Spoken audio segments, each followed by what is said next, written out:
Cartoon. Myself Faryanaga and my topic is circulatory system. The heart is a plate-shaped structure, triangular outline, wider at anterior and narrower at posterior. The heart is divided into four chambers. Two upper chambers are called auricles, two lower chambers are called ventricles.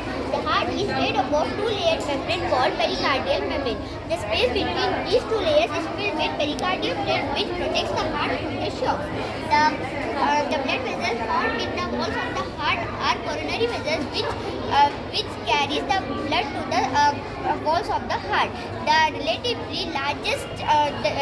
relatively walls of the ventricles are thicker than the walls of the auricles.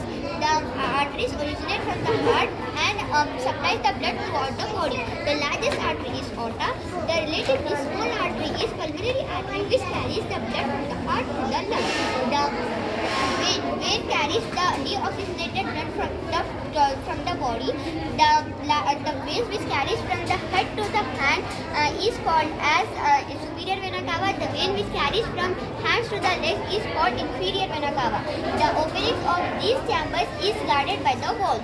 Two arteries and two ventricles are separated by a vascular partition called septa. First, the deoxygenated blood enters through superior vena cava and inferior vena cava in the body. It comes to the right atrium. Here, a tricuspid wall is open to flow the blood to the right ventricle from the right auricle.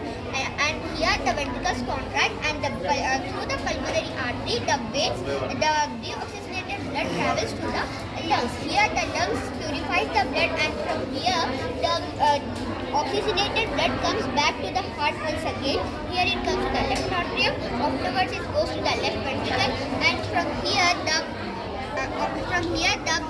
ventricles contracts once again. It goes to the aorta, and aorta supplies it throughout the body. Thank you. MashaAllah, good.